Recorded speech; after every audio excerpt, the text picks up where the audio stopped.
Ó mà ṣe o. Ó mà ṣe o. Ìṣẹ̀lẹ̀ kan ló ṣẹlẹ̀ tó ṣe ni láàánú gidigidi gan. Ẹ̀yin olólùfẹ́ Yorùbá Stars TV. Ṣebí ẹni tó bá ṣẹ̀gùn sí kọ́lọ́hun ń jẹ́ kó jọbẹ̀ rẹ̀ ni. Arábìnrin kan rèé tó ń jẹ́ Bilikisu Adisa tó jẹ́ pé fúnra ara rẹ̀ òun nìkan láìsí ọkọ ló tọ́jú ọmọ kan tí wọ́n pè ní tórúkọ rẹ̀ jẹ́ Adija láti ilé ìwé alákọ̀ọ́bẹ̀rẹ̀ títí dé yunifásítì títí tó fi ṣe tán débi pé ó fi wá ń sáàfù yan àgùnbánirọ̀. Ṣùgbọ́n lẹ́nu àgùnbánirọ̀ yìí náà ni ó ti pàdé arákùnrin kan tí ó jẹ́ olólùfẹ́ rẹ̀ tí wọ́n ṣe ń jọ ń ṣe wọléwọ̀de. Ìyá rẹ̀ sọ wípé àfi kóun mọ ẹni yìí pé kóun mọ ẹni tí ẹ jọ ń ṣe wọléwọ̀de pẹ̀lú ẹni àfi kóun mọ̀. Ó sì fi arákùnrin yìí wọn màmá rẹ̀ lẹ́ẹ̀kan ṣoṣo. Ó sọ pé ìgbéra ni wípé ó ní ilé iṣẹ́ pure water, wípé ó ti ṣiṣẹ́ pẹ̀lú báǹkì kan rí, pẹ̀lú iṣẹ́ kéékèèké kan tó sì fi ń gbéra. Ṣùgbọ́n ohun tó wá ṣe ni láàánú ni wípé nígbẹ̀yìngbẹ́yín arákùnrin yìí padà fi Adija ṣe òògùn owó ni o. Ẹ̀yin náà ẹ gbọ́ bí màmá rẹ̀ ṣe ṣàlàyé. Màmá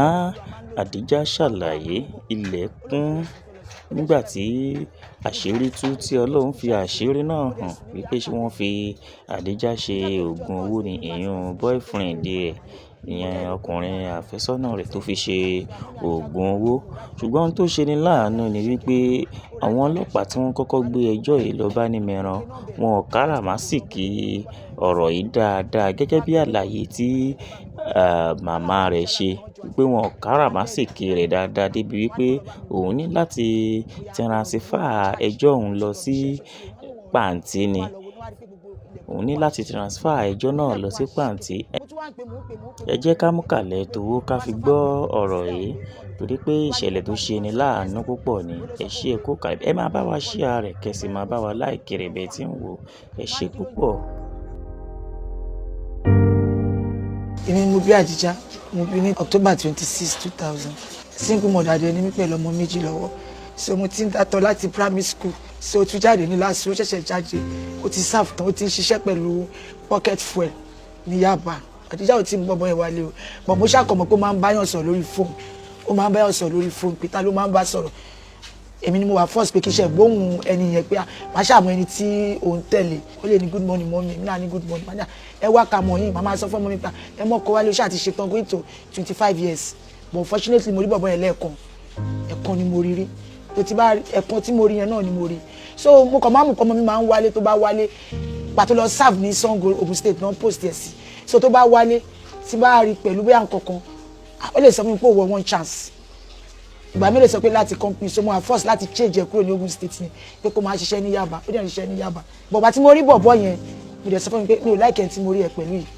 Mi ò fẹ́ kó fẹ́ mọ́. Ó sọ mi pé ìgbéra ni. Mo ní I don't like those people. So that very day on the 26th mo lọ wà àbúrò ẹ̀ ní school. Ó dẹ̀ pè mí àjọsọ 25 ìrọ̀lẹ́ 25 mo lọ wà àbúrò ẹ̀. So ó pè mí ó ní mọ mi ọ̀gá òun ní kóun padà sílé kóun lọ ṣiṣẹ́ láti ilé nítorí ó dọ̀pù wà dẹ̀ lọ àjọsọ̀rọ̀. So bá tó dijọ́ Wednesday mo sọ fún pé mo fẹ́ lọ wà àbúrò ẹ̀ o. That Wednesday ó pè mí àjọsọ̀rọ̀ a ṣe gbogbo ẹ̀ títí dalẹ́ pàtó máa di bí after 9 mo ní jẹ́ ká ṣe fídíò call àjọ ṣe fídíò call torí prepaid là ń lo a máa ń load ni máa ń gbọ́ àwọn neighbor ó lóun fẹ́ lọ sùn ó dẹ̀ ṣe báyìí fún mi good night a dẹ̀ ṣe ó ti kú ṣáàlì sójú mo dẹ̀ sùn níbi after 10 yẹn ìjọ́ kejì ìjọ́ Thursday bí pa ti lọ síbi iṣẹ́ kémi tó padà wálé ọ̀gá ẹ̀ ló pè mí ní around to 10 pé àmọ́ mi Adija good morning òun ò rádìjà níbi iṣẹ́ ò rádìjà níbi iṣẹ́ kẹ̀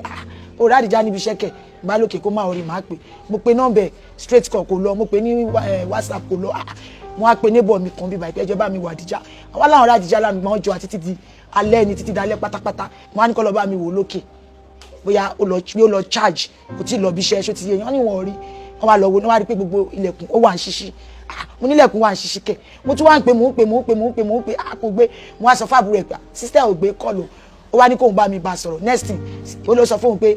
mommy I will call you back tóun bá yà pé ó lọ fà mo á ní kí ló ń jẹ́ ó lọ fà ìyẹn bá ní kí n má wọrí torí blood pressure pé kí n má wọrí pé òun máa bá sọ̀rọ̀ òun wà ní class mo ṣáà pé mo suddenly mo dẹ̀ ti rí call bọ̀bọ̀ yẹn but tó pé mo mọ̀ pé ọmọ mi ò lọ sọ́dọ̀ ẹ̀ mọ́ so mi fẹ́ kó mọ where about ẹ̀ mi ì gbé àtúnyà tó máa fi di bíi 11 mo kàn wá force láti gbé ló bá ní à mọ́mì òun ti ń pe Àdíjà látàárọ̀ ṣó máa ń lọ bí iṣẹ́ lè ní Thursday ni àmú ló máa ń lọ bí iṣẹ́ mo kàn court kọ́ ni ó ti wá pé olóhùn ti ń pe kó gbé ṣe mi náà ti wà furious olóhùn pe kó gbé mo bá mú fóònù bá ṣe voice note hello Àdíjà bolo àmọ́ pa mi bí how many seconds bọ̀bọ́ yẹn tún pè mí padà mọ́mì òun ò tí ì rí iṣẹ́ pé kí n má rí tóun bá ti dé òun bọ̀ láti travelling gbogbo kíní yẹn sí yẹn ti láti ń fa láti tẹ̀ yẹn títí ìgbà tó máa di bíi 2-3 lóní mọ́mì ẹ̀ máa wọ̀rí ó máa pè yín sìn mo jókòó mo bá bọ́ tàbá tó máa di bíi tó 7 mo wá ṣe báyìí bọ̀bọ́ yẹn kọ̀ ló mo wá táìpù Àdíjà ìwọ ló mọ ibi tó bá lọ tó bá ṣáà ti délé máa gba kọ́kọ́rọ́ mi lọ ẹ̀ máa mú ẹ lọ lé bàbá ẹ̀ pé mo ti try 25 years o ti lọ invest o ti di o ti serve má wàá pa mí for now pé kó má lọ kó sọ àwọn tó máa lọ fi ẹ́ ṣògùn owó kó má trust anybody for bọ̀bọ̀ yẹn private number ló ń lò fi bá mi sọ̀rọ̀ àti bọ́ sí bí after 8:30 quarter 8:30 sí tó 9 next tó bá pè kó mọ́ mi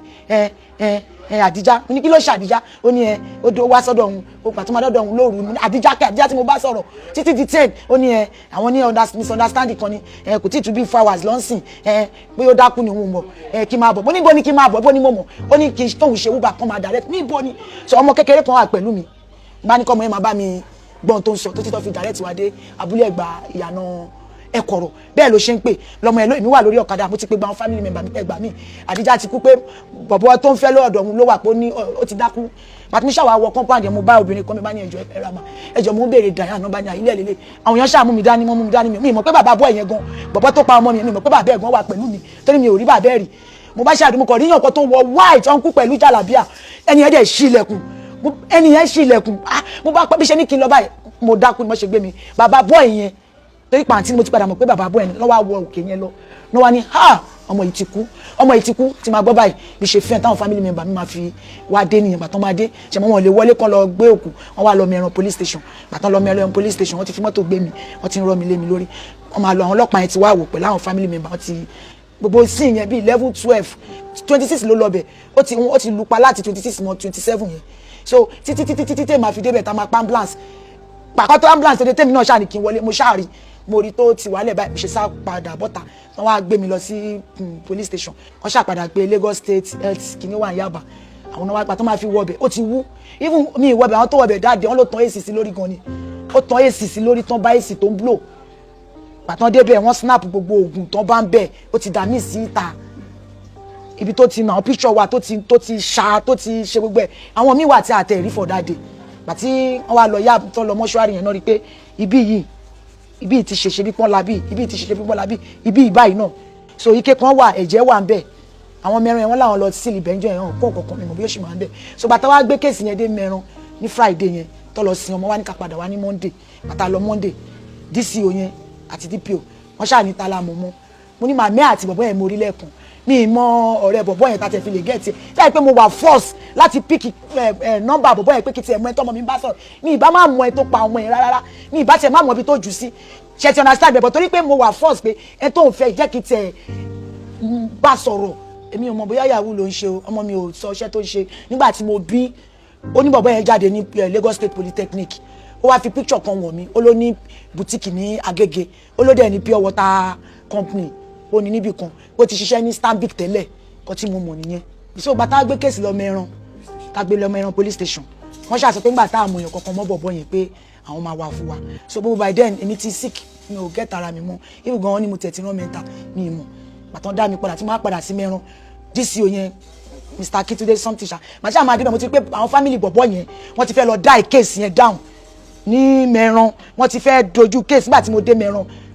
dé Mẹ́ran for that day mo ti ń rí bó ṣe ń ṣe ṣó ti yẹ èmi náà wá sọ̀rọ̀ torí àti February ló ti kú mo wá fúnra mi mo wá gbé kéèsì yẹn lọ sí pàǹtì Mẹ́ran ò bá mi transfer mi ni mo lọ transfer ní pàǹtì pé kán gbà mí kán ọmọ Nàìjíríà kán gbà mí pé wọ́n ti fẹ́ dá kéèsì yẹn ní Mẹ́ran wọ́n pe bàbá bọ́ yẹn lẹ́ẹ̀mejì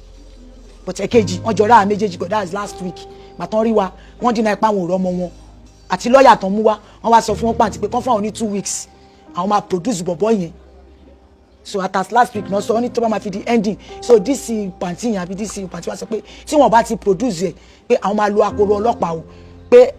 àwọn mọ̀ pé bàbá yẹn ọmọ yẹn ti wà ní under age ṣe ti understand pé àwọn ò lè sọ pé by force pé with law wọn ò lè ti bàbá bọ́ ẹ̀yẹn mọ́lé pé but àwọn fún wọn pẹ̀lú lọ́ọ̀yà tó wá àwọn fún wọn ní 2 weeks tóṣù máa fi parí pé